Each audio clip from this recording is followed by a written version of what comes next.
Capítulo 21. O Sacrifício. A cidade que morreu 2 vezes. Um desespero, mais negro que a escuridão, cegou Tanis. Era meu plano, a única chance que tínhamos de sairmos vivos daqui, ele pensou. Tinha fundamento. Deveria ter funcionado. O que deu errado? Raistlin, será que ele nos traiu? Não, Tanis cerrou o punho. Não, droga.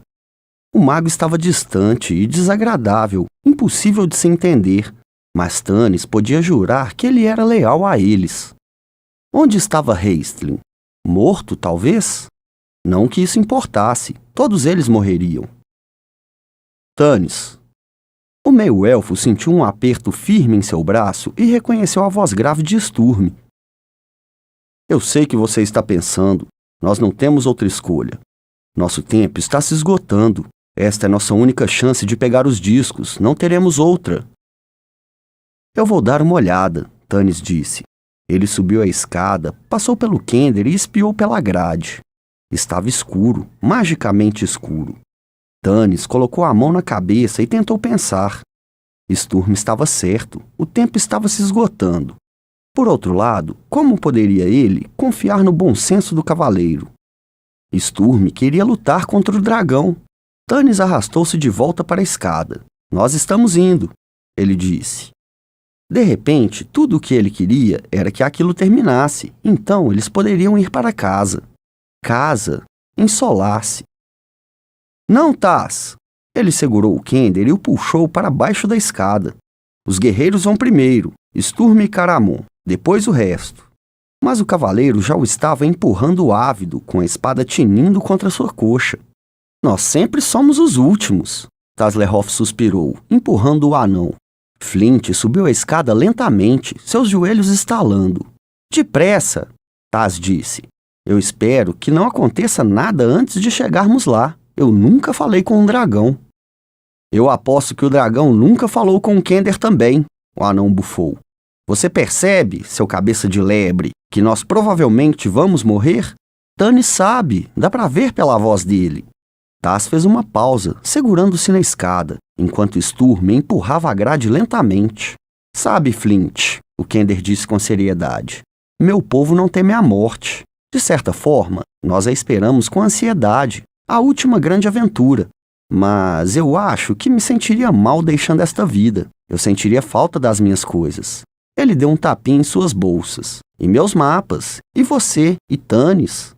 A menos, ele acrescentou com alegria, que todos nós acabemos indo para o mesmo lugar quando morrermos. Flint teve uma visão súbita do despreocupado Kender deitado morto e frio. Ele sentiu um aperto no peito e agradeceu pela escuridão que tudo ocultava. Limpando a garganta, ele disse com a voz rouca. Se acha que vou passar o meu pós-vida com um punhado de Kenders, você é mais louco que Raistlin. Sai pra lá! Sturm levantou cuidadosamente a grade e a empurrou para um dos lados. Ela raspou no chão, fazendo com que ele cerrasse os dentes. Ele ergueu-se com facilidade. Ele se virou e ajoelhou para ajudar Caramon, que estava tendo dificuldade em espremer seu corpo e seu arsenal que tinia através do buraco. Em nome de Star, fique quieto! Sturm sibilou. Eu estou tentando! Caramon balbuciou, chegando finalmente à borda. Sturm deu sua mão para a lua dourada. O último foi Taz, extasiado por ninguém ter feito nada em sua ausência. Nós precisamos de luz, Sturm disse. Luz? Respondeu uma voz sombria e sem emoção como a meia-noite de inverno. Sim, que tenhamos luz. A escuridão desapareceu instantaneamente. Os companheiros viram que eles estavam em uma enorme câmara em forma de domo que se elevava a dezenas de metros de altura. Uma luz cinza e fria penetrava na câmara através de uma rachadura no teto e iluminava um grande altar no centro da sala circular. No chão que circundava o altar havia grandes quantidades de joias, moedas e outros tesouros da cidade morta.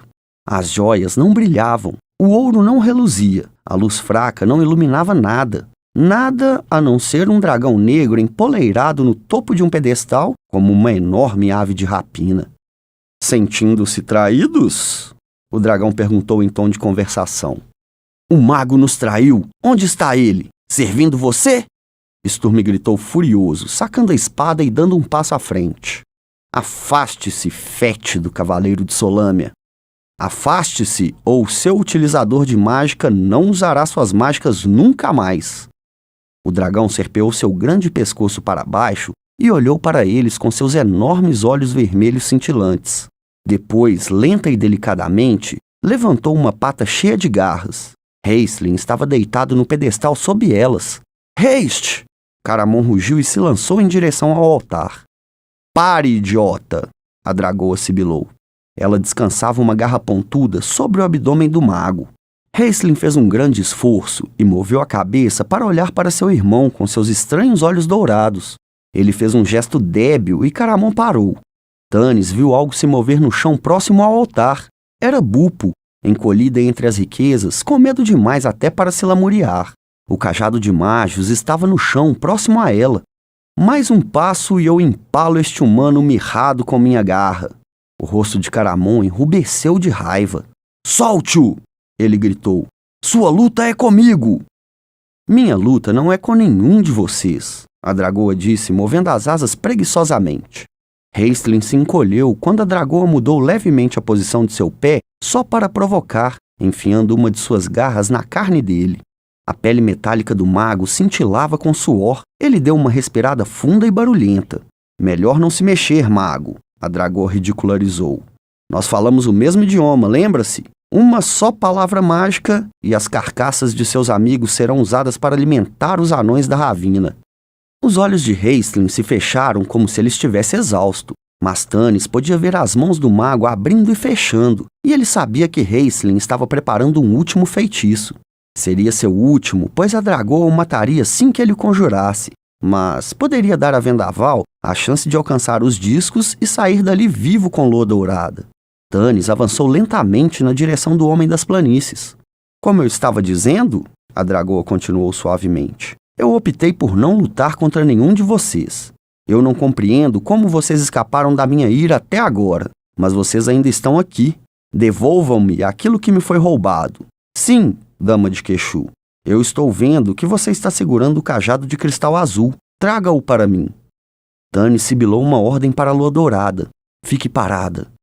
Mas, olhando para o rosto dela, frio como o mármore, ele se perguntou se ela o tinha ouvido, ou até mesmo se ela tinha ouvido o dragão. Parecia que ela estava ouvindo outras vozes, outras palavras. Obedeça-me!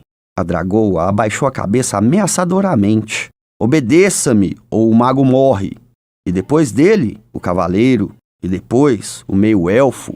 E assim por diante, um depois do outro. Até você, Dama de Queixu, será a última sobrevivente. Então, você trará o cajado para mim e implorará para eu ser misericordiosa. Lua Dourada curvou a cabeça em submissão. Empurrando gentilmente Vendaval com a mão, ela se virou para Tanis e envolveu o meio-elfo em um abraço carinhoso. Adeus, meu amigo, ela disse em voz alta, encostando o rosto no dele. Ela abaixou a voz até quase um sussurro. Eu sei o que tenho de fazer. Eu vou levar o cajado para o dragão e... Não! Tanis disse com veemência. Não fará diferença. O dragão tem intenção de nos matar de qualquer forma. Ouça-me. As unhas de Lua Dourada enfiaram-se no braço de Tanis. Fique com Vendaval, Tanis. Não deixe que ele tente me impedir. E se eu tentasse te impedir? Tanis perguntou gentilmente, segurando Lua Dourada próximo a ele. Você não tentará, ela disse com um sorriso doce e triste. Você sabe que cada um de nós tem um destino a cumprir, como o Senhor da Floresta disse. Vendaval precisará de você. Adeus, meu amigo. Lua Dourada deu um passo atrás, os olhos azuis claros em Vendaval, como se ela fosse memorizar cada detalhe para guardá-los com ela por toda a eternidade. Percebendo que ela estava dizendo adeus, ele começou a andar na direção dela. Vendaval, Tanis disse em tom suave, confie nela. Ela confiou em você todos aqueles anos. Ela esperou enquanto você enfrentava suas guerras. Agora é você quem deve esperar. Esta é a luta dela. Vendaval tremeu, depois ficou inerte. Tanis podia ver as veias inchadas em seu pescoço, os músculos de sua mandíbula flexionados. O meio-elfo segurou o braço do Homem das Planícies. Vendaval nem sequer olhou para ele. Seus olhos estavam em Lua Dourada. Por que essa demora? A dragoa perguntou. Estou ficando entediada. Venha até aqui. Lua Dourada se afastou de Vendaval. Ela passou por Flint e Taslehoff. O anão curvou a cabeça.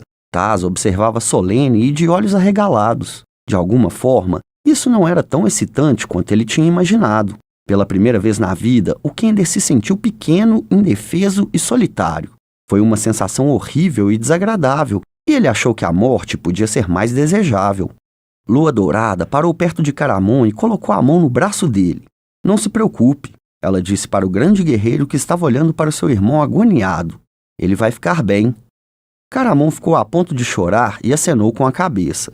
Então Lua Dourada se aproximou de Sturm. De repente, como se o horror do dragão fosse grande demais, ela tombou para a frente. O cavaleiro a pegou e a segurou. Venha comigo, Sturm. Lua Dourada sussurrou enquanto ele colocava seu braço em volta dela. Você tem de jurar de fazer o que eu ordenar, não importa o que aconteça. Jure por sua honra como um cavaleiro de Solâmia. Sturm hesitou. Os olhos de Lua Dourada, calmos e claros, encontraram os dele. Jure, ela ordenou, ou eu irei sozinha. Eu juro, dama, ele disse com reverência. Eu obedecerei. Lua Dourada suspirou agradecida. Venha comigo. Não faça nenhum gesto ameaçador. E juntos, a mulher bárbara das planícies e o cavaleiro caminharam na direção do dragão. Raistlin continuava deitado sob a garra do dragão com os olhos fechados, preparando-se mentalmente para a mágica que seria sua última. Mas as palavras necessárias para conjurar a magia não se formariam no meio da confusão em que se encontrava sua mente. Ele lutou para recobrar o controle. Eu estou me suicidando. E para quê? Raistlin perguntava-se irritado. Para tirar esses tolos da confusão em que eles se meteram? Eles não atacarão com medo de me machucar, apesar de me desprezarem e terem medo de mim. Isso não faz sentido, da mesma forma que meu sacrifício não faz sentido. Por que eu estou morrendo por eles, quando eu mereço viver mais do que eles? Não é por eles que você está fazendo isso, uma voz lhe respondeu. Raistlin tentou se concentrar e prestar atenção na voz. Era uma voz real, uma voz familiar, mas ele não conseguia se lembrar de quem era ou onde ele a tinha ouvido. Tudo que ele sabia é que ela falava para ele em momentos de grande estresse. Quanto mais próximo da morte ele chegava, mais alta era a voz. Não é por eles que você faz esse sacrifício, a voz repetiu. É porque você não é capaz de suportar a derrota. Nada nem ninguém conseguiu derrotá-lo, nem mesmo a própria morte. Raistlin respirou fundo e relaxou. Ele não entendeu as palavras completamente, da mesma forma que ele não conseguia se lembrar da voz. Mas agora a magia veio à sua mente com facilidade. Astol Arakik I, ele murmurou, sentindo a mágica começar seu percurso através de seu corpo frágil. Então uma voz interrompeu sua concentração e esta voz era uma voz viva, falando diretamente com sua mente. Ele abriu os olhos, virou a cabeça lentamente e olhou para seus companheiros dentro da câmara. A voz veio da mulher, a princesa bárbara de uma tribo morta. Raistlin olhou para Lua Dourada enquanto ela caminhava em sua direção, apoiando-se nos braços de Sturm. As palavras presentes na mente dela tinham tocado a mente de Raistlin. Ele observou a mulher friamente, com indiferença. Sua visão distorcida tinha liquidado para sempre qualquer desejo físico que o mago poderia vir a sentir quando olhava para a carne humana. Ele não era capaz de ver a beleza que tanto havia cativado Tanis e seu irmão. Seus olhos de ampulheta viam-na se degenerando e morrendo. Ele não sentia nenhuma proximidade, nenhuma compaixão por ela. Ele sabia que ela tinha piedade dele e ele a odiava por isso, mas ela também o temia. Então, por que ela estava falando com ele? Ela estava dizendo para ele esperar. Raistlin compreendeu. Ela sabia o que ele pretendia fazer e ela estava lhe dizendo que não era necessário. Ela tinha sido escolhida. Era ela quem ia fazer o sacrifício. Ele observou Lua Dourada com seus estranhos olhos dourados enquanto ela se aproximava com os olhos no dragão. Ele viu Sturm movendo-se solenemente ao lado dela, parecendo tão antigo e nobre quanto o próprio Uma. E perfeito par Sturm fazia, o participante ideal no sacrifício de Lua Dourada. Mas por que teria Vendaval permitido que ela fosse? Ele não viu o que ia acontecer? Raistlin olhou rapidamente para Vendaval. Ah, é claro. O meio-elfo estava ao seu lado, com cara de estar sofrendo, sem dúvida fazendo brotar palavras de sabedoria como sangue. O bárbaro estava se tornando tão ingênuo quanto Caramon. Raistlin voltou os olhos novamente para a Lua Dourada.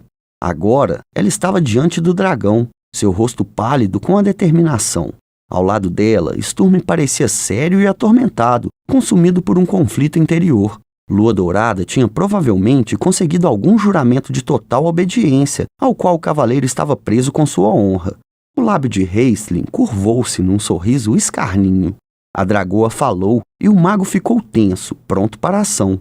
Coloque o cajado no chão, junto com o resto da insensatez da humanidade, a dragoa disse à Lua Dourada, inclinando sua cabeça de escamas brilhantes na direção do amontoado de tesouros embaixo do altar.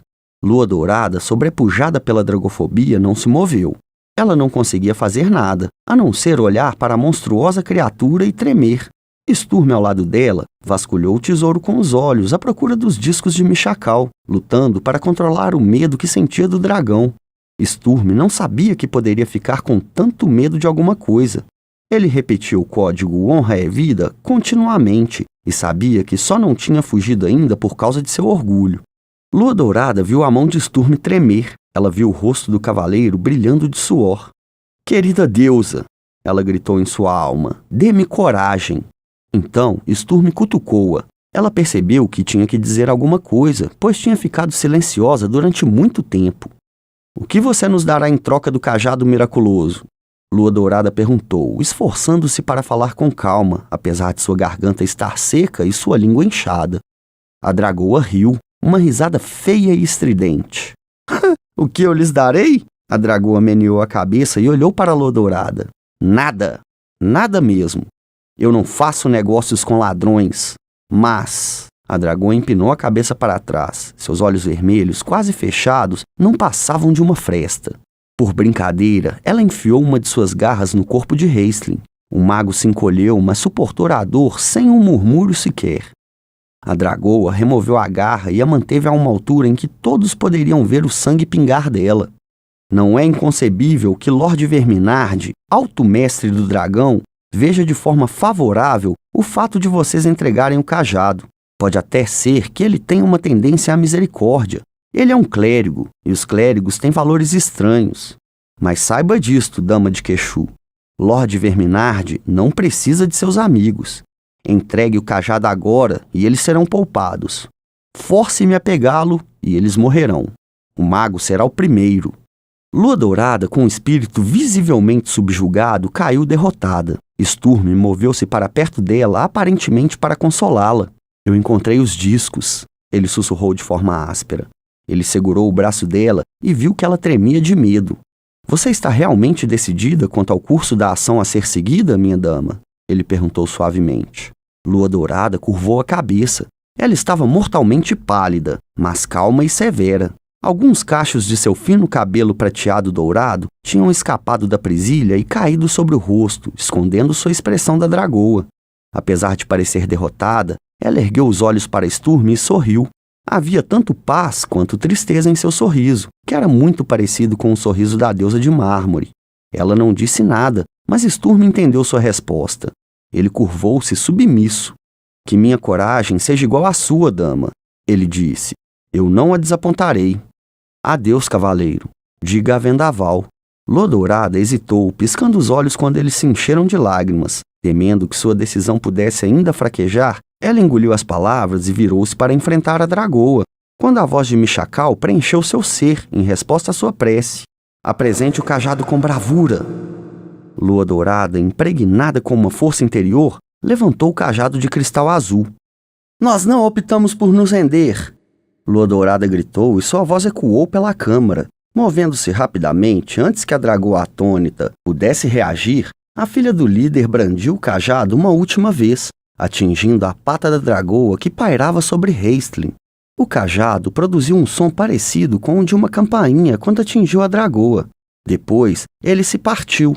O cajado partido emitiu uma explosão de luz azul. A luz foi ficando mais intensa, espalhando-se em ondas concêntricas que engoliram o dragão. Kissante gritou de fúria. A dragoa estava terrivelmente ferida, uma ferida mortal. Ela vergastou a cauda, arremessou a cabeça com violência e lutou para escapar da ardente chama azul. Ela não queria mais nada a não ser matar aqueles que haviam ousado infligir-lhe tamanha dor. Mas o intenso fogo azul consumia sua carne sem descanso, da mesma forma que consumia a lua dourada.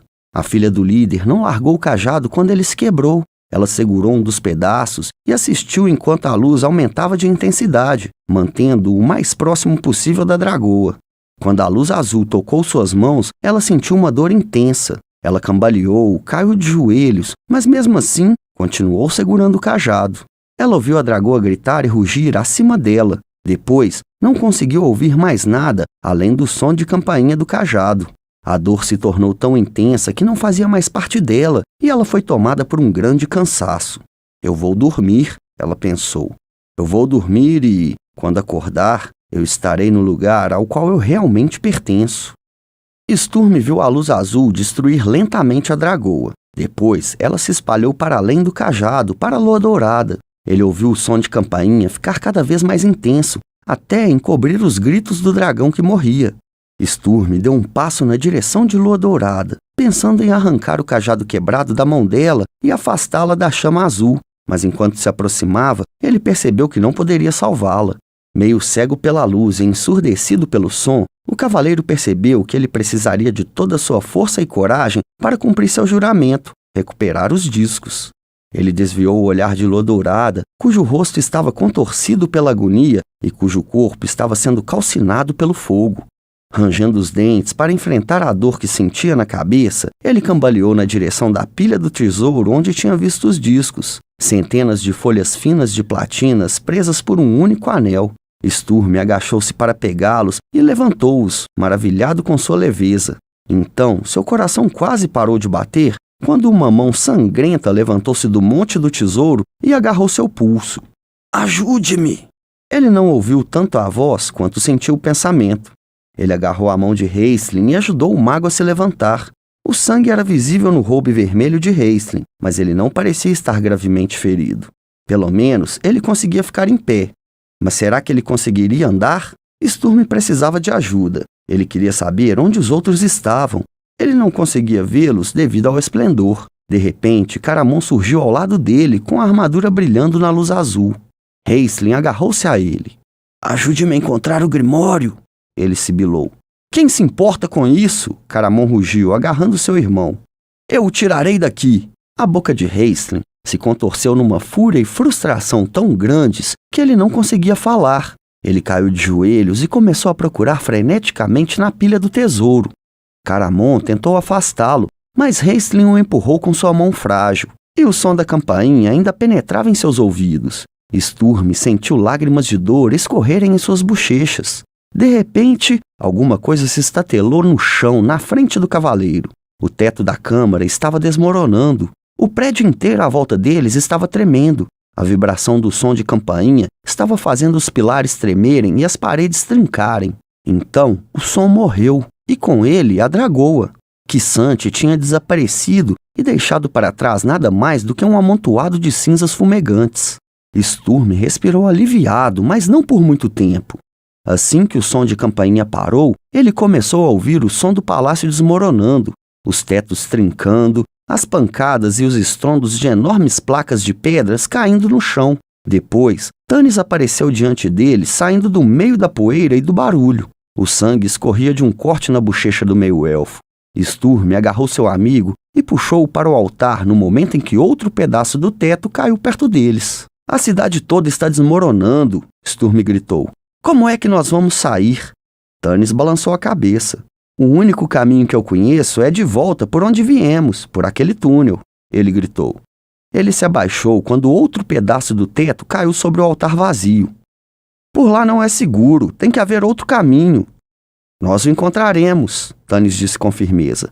Ele espiou por entre a poeira que crescia. Onde estão os outros? Ele perguntou. Então, virando-se, ele viu Raistlin e Caramon. Tanis observou, com horror e aversão, o mago vasculhando o tesouro. Depois, viu uma pequena figura puxando Raistlin pela manga. Bupo! Tanis lançou-se na direção dela, quase assustando a tola anã da Ravina. Ela se encolheu contra Raistlin e soltou um grito assustado. Nós temos que sair daqui, Tanis rugiu. Ele agarrou as vestes de Raistlin e arrastou o jovem mago. Pare de roubar e faça aquela anã da Ravina nos mostrar a saída, senão você morrerá por minhas mãos. Os finos lábios de Raistlin abriram-se num sorriso fantasmagórico quando Tanis o jogou contra o altar. Bulpo soltou um grito estridente. Venha, nós vamos, eu saber caminho. Haste, Caramon implorou.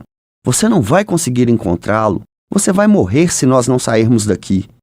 Muito bem, o mago disse com rispidez. Ele tirou o cajado de Magios de cima do altar e ficou em pé, estendendo o braço para que seu irmão o ajudasse. Bulpo, mostre-nos o caminho, ele ordenou. Raistlin, acenda seu cajado para que possamos segui-lo, Tanis ordenou. Eu vou buscar os outros. Ah, ali, disse Caramon de uma forma sinistra. Você vai precisar de ajuda com o Homem das Planícies. Tanis colocou o braço sobre o rosto quando mais pedras caíram. Depois, saltou sobre os destroços. Ele encontrou o vendaval caído no lugar onde Lua Dourada havia estado. Flint e Taslerhoff tentavam colocar o Homem das Planícies em pé. Não havia mais nada lá, a não ser uma grande área de pedra enegrecida. Lua Dourada tinha sido totalmente consumida pelas chamas. Ele está vivo? Tanis gritou. Sim, Taz respondeu, com sua voz estridente por cima do barulho. Mas ele não se move. Eu falarei com ele, Tanis disse. Sigam os outros. Alcançaremos vocês num minuto. Vão em frente. Taslerhoff hesitou, mas depois de uma olhadela no rosto de Tanis, Flint colocou a mão no braço do Kender. Fungando, Taz se virou e começou a correr por entre os destroços com o anão. Tanis ajoelhou ao lado de Vendaval. Depois o meio-elfo ergueu os olhos quando Sturm apareceu do nada. Vá em frente, Tanis disse. Você está no comando. Sturm hesitou. Uma coluna desabou perto deles, fazendo chover poeira e pedras sobre eles. Tanis jogou seu corpo por cima do corpo de Vendaval. Vá! Ele gritou para Sturm. Estou lhe passando a responsabilidade. Sturm respirou fundo, colocou uma mão no ombro de Tanis, depois correu na direção da luz do cajado de Raistlin. O cavaleiro encontrou os outros agrupados em um corredor estreito. O teto em forma de arco acima deles parecia estar firme, mas Sturm ouvia ruídos surdos lá em cima. O chão tremeu embaixo de seus pés e pequenas correntes de água estavam começando a se infiltrar pelas novas fendas nas paredes. Onde está Tanis? Caramon perguntou. Ele já está vindo, Sturm disse asperamente. Nós esperaremos, pelo menos alguns minutos. Ele não disse que esperaria até a espera se transformar em morte. Algo se rompeu, produzindo um estalo. A água começou a jorrar da parede, inundando o chão.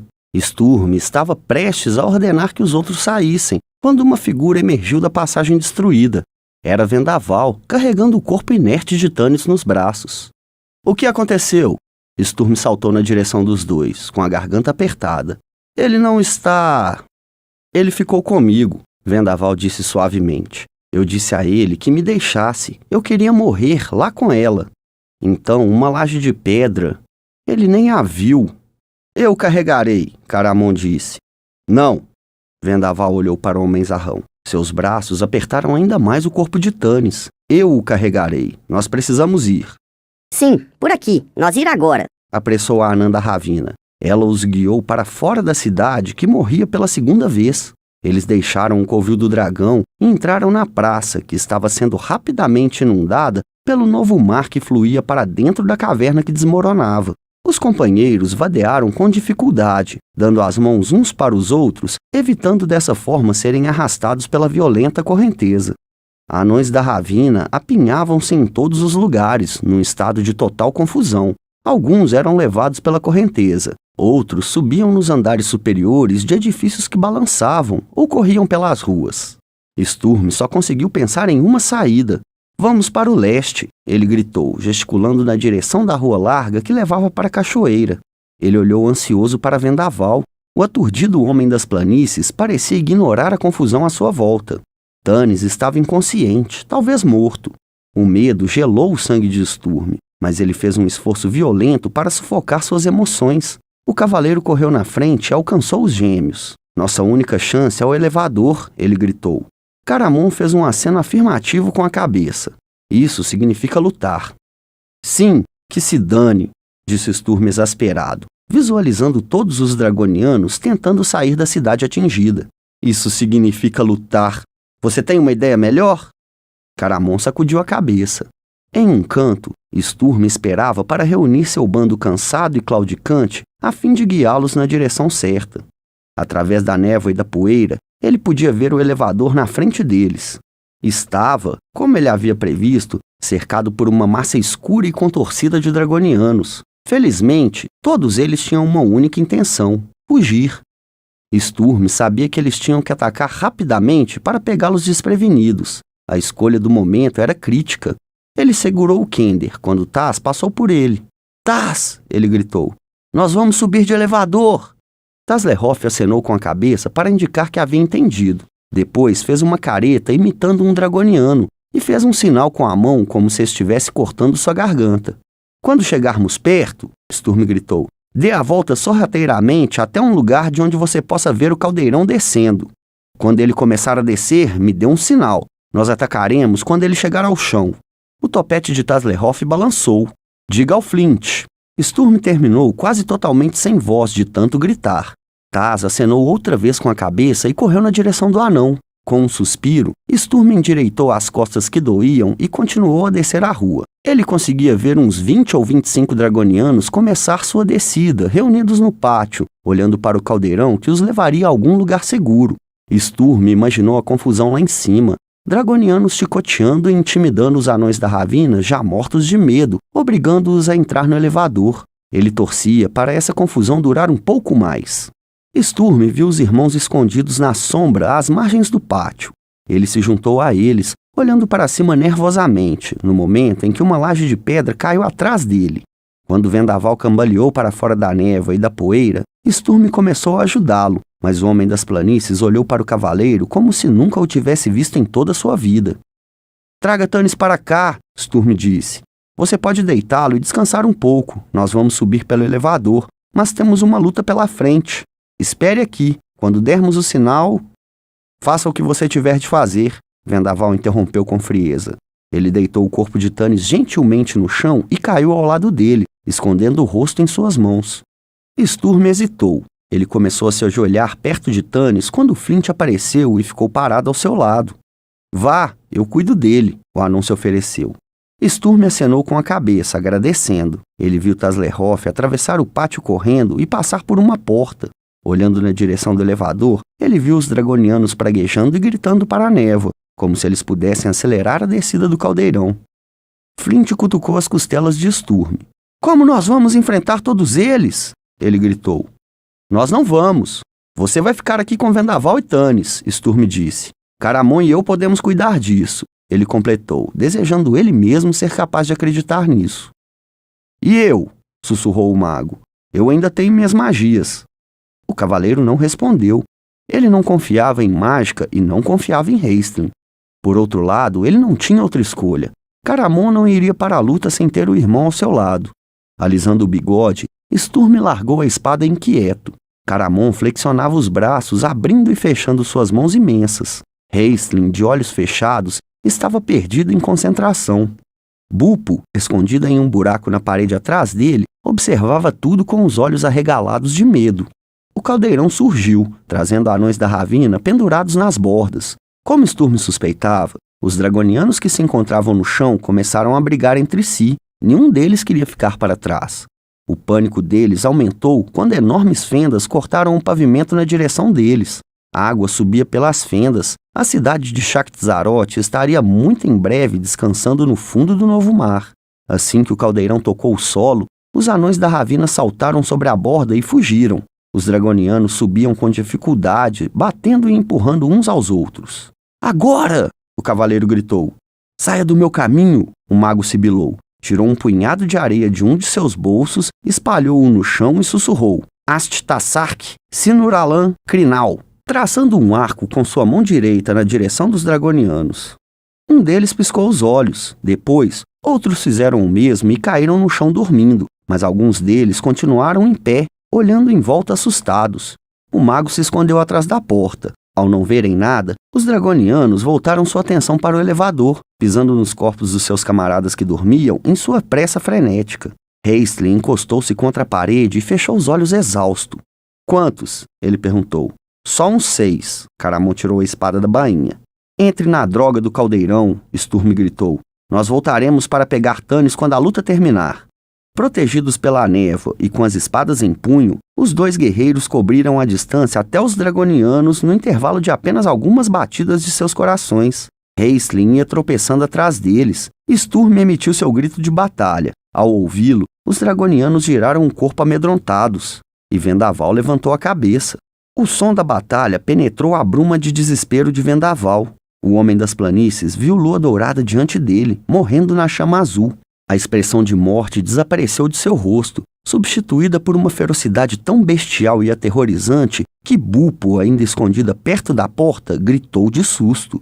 Vendaval ficou em pé de um salto. Ele nem sacou a espada, atacando os inimigos com as mãos vazias. Ele se lançou contra as fileiras de dragonianos confusos como uma pantera faminta e começou a matar. Ele matou com as mãos nuas, torcendo pescoços, estrangulando, arrancando os olhos. Os dragonianos atingiram-no com suas espadas. Em pouco tempo, sua túnica de couro estava ensopada de sangue. Mesmo assim, ele não parou de se movimentar no meio deles e não parou de matar. Seu rosto era a face de um homem enlouquecido. Os dragonianos que se encontravam no caminho de Vendaval viram a morte nos olhos dele. E eles viram também que suas armas não faziam nenhum efeito. Um deles fugiu correndo, logo depois o outro fez o mesmo. Sturm, terminando com um oponente, ergueu os olhos com raiva, preparado para ver mais 6 deles vindo em sua direção. Ao invés disso, ele viu um inimigo fugindo para dentro da névoa para salvar a vida. Vendaval caiu no chão coberto de sangue. "O elevador!" o mago apontou. Ele pairava a uns 60 centímetros do chão e estava começando a se mover para cima. Havia anões da ravina no caldeirão de cima, vindo para baixo. "Segurem o elevador!" Sturm gritou. Taslehoff saiu correndo de seu esconderijo e saltou. Ele se agarrou à borda do caldeirão e ficou com os pés balançando, tentando desesperadamente evitar que o caldeirão vazio subisse. "Caramon, agarre-se nele!" Sturm ordenou ao guerreiro. "Eu pegarei Tanis." "Eu consigo segurá-lo, mas não por muito tempo." O homem-zarrão grunhiu, agarrando a beirada e fincando os pés no chão. Ele fez o elevador parar. Taslehoff entrou no caldeirão na esperança de que seu pequeno corpo pudesse servir de lastro. Sturm correu de volta até Tanis. Flint estava ao lado dele, segurando seu machado. "Ele está vivo", o anão disse enquanto o cavaleiro se aproximava. Sturm fez uma pausa momentânea para agradecer a algum deus em algum lugar. Depois, ele e Flint levantaram o meio-elfo ainda inconsciente e o carregaram para o caldeirão. Eles o colocaram dentro do elevador. Depois voltaram para buscar Vendaval. Foi preciso 4 deles para colocar o corpo ensanguentado de Vendaval dentro do elevador. Taz tentou estancar o sangue com um de seus lenços, mas não obteve muito sucesso. "Depressa!" Caramon arfou. Apesar de todo seu esforço, o caldeirão estava subindo lentamente. "Entre!" Sturm ordenou a Raistlin. O mago fitou com frieza e correu de volta para dentro da névoa. Depois de alguns segundos, ele reapareceu carregando Bupo nos braços. O cavaleiro pegou a anã da ravina que tremia e a colocou no elevador. Bupo agachou-se no fundo do caldeirão, choramingando, segurando ainda a bolsa contra o peito. Raistlin subiu pelo lado. O caldeirão continuava a subir. Os braços de Caramon quase foram arrancados de suas juntas. "Vá você!" Sturm ordenou a Caramon. Como de costume, o cavaleiro era sempre o último a deixar o campo de batalha. Caramon sabia que não valia a pena discutir. Ele alçou a si mesmo, quase tombando o caldeirão. Flint e Raistlin puxaram-no para dentro. Sem Caramon para segurá-lo, o caldeirão lançou-se para cima com rapidez. Sturm segurou-se com as 2 mãos numa das bordas, enquanto o caldeirão subia. Depois de 2 ou 3 tentativas, ele conseguiu jogar uma perna sobre a borda e subiu com a ajuda de Caramon. O cavaleiro ajoelhou-se ao lado de Tanis e ficou extremamente aliviado ao ver o meio-elfo mexer-se e resmungar. Sturm agarrou o meio-elfo e segurou-o próximo de si. "Você não tem a menor ideia da minha felicidade em saber que você está vivo", o cavaleiro disse com a voz rouca. "Vendaval!" Tanis murmurou grogue. "Ele está aqui. Ele salvou sua vida. Ele salvou a vida de todos nós." Sturm falava rapidamente, de forma quase incoerente. "Nós estamos subindo no elevador. A cidade está destruída. Onde você está ferido?" "Parece que eu quebrei algumas costelas." Encolhendo-se de dor, Tanis olhou para Vendaval, que ainda estava consciente apesar dos ferimentos. "Pobre homem", Tanis disse em tom suave. "Lua Dourada, eu a vi morrer, Sturm. Não havia nada que eu pudesse fazer." Sturm ajudou o meio-elfo a se levantar. "Nós estamos com os discos", o cavaleiro disse com firmeza. Era o que ela queria, a razão pela qual ela lutou. Eles estão na minha mochila. Tem certeza de que você consegue ficar em pé? Sim, Tanis disse. Ele sentia muita dor ao respirar. Nós estamos com os discos, seja lá qual for o bem que eles nos trarão. Eles foram interrompidos por gritos estridentes quando o segundo caldeirão passou por eles, cheios de anões da ravina agitando-se no ar como bandeiras. Os anões da ravina agitavam os punhos e amaldiçoavam os companheiros. Bupo riu, depois ficou em pé, olhando para Raistlin preocupada. O mago encostou-se na parede do caldeirão exausto, com os lábios movendo-se em silêncio, trazendo à memória uma outra magia. Sturm olhava para a névoa acima. Estou tentando adivinhar quantos dragonianos nós encontraremos lá em cima, ele disse. Tanis também olhou para cima. Espero que a maioria deles tenha fugido, ele disse. Ele tomou fôlego e colocou a mão sobre as costelas. Houve um balanço repentino. O caldeirão desceu cerca de 30 centímetros e parou com um tranco. Depois, lentamente, começou a subir novamente. Os companheiros se entreolharam assustados. O mecanismo. Ou ele está prestes a quebrar, ou os dragonianos nos reconheceram e estão tentando destruí-lo, Tanis disse. Não há nada que possamos fazer, Sturm disse frustrado. Ele olhou para o pacote contendo os discos que estava a seus pés, exceto rezar para esses deuses. O caldeirão deu um outro solavanco e desceu novamente. Ele ficou suspenso por um momento, balançando no ar encoberto pela névoa. Depois começou a subir, movendo-se devagar, vibrando. Os companheiros podiam ver a beirada da plataforma de rocha e a abertura acima deles. O caldeirão subiu rangendo a cada centímetro, todos seus passageiros sustentando mentalmente cada elo da corrente que os carregava para cima, em direção aos... Dragonianos! Gritou Taz com a voz estridente, apontando para cima. 2 dragonianos olhavam para o grupo dentro do elevador. Enquanto o caldeirão se aproximava cada vez mais, Tanis viu os dragonianos se agacharem e se prepararem para saltar. Eles vão pular aqui dentro, o caldeirão não vai aguentar, Flint rugiu. Nós vamos cair. Essa pode ser a intenção deles, Tanis disse. Eles têm asas. Afastem-se, Raistlin disse, cambaleando ao se levantar.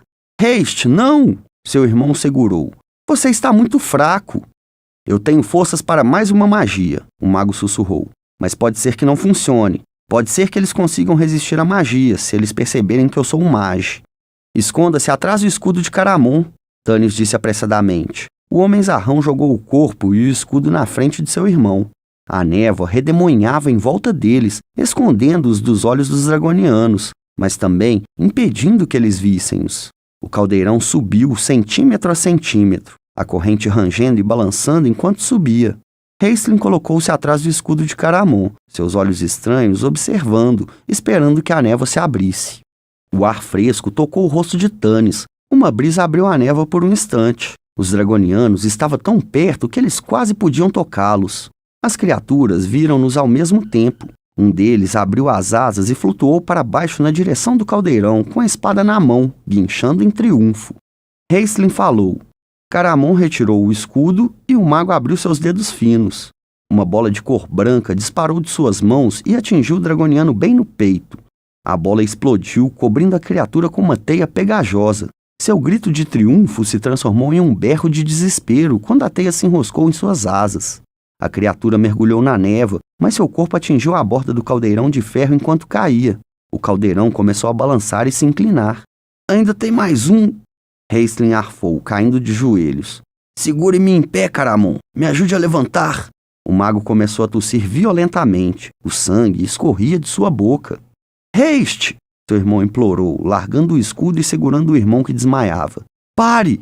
Não há nada que você possa fazer. Você vai se matar. Um olhar de comando foi suficiente. O guerreiro sustentou seu irmão, enquanto o mago começava a falar novamente naquela língua mágica que tem um som tenebroso. O dragoniano que restava hesitou. Ele ainda ouviu os gritos de seu companheiro que havia caído. Ele sabia que o humano era um utilizador de mágica. Ele também sabia que provavelmente conseguiria resistir à mágica. Mas este humano que ele estava enfrentando não era igual aos outros utilizadores de mágica que ele já tinha encontrado. O corpo desse humano parecia fraco, praticamente a ponto de morrer, mas uma forte áurea de poder o circundava. O mago levantou a mão e apontou para a criatura. O dragoniano lançou um último olhar cruel contra os companheiros, depois virou-se e fugiu. Raistlin deixou-se cair inconscientemente nos braços de seu irmão, enquanto o caldeirão completava sua jornada até a superfície.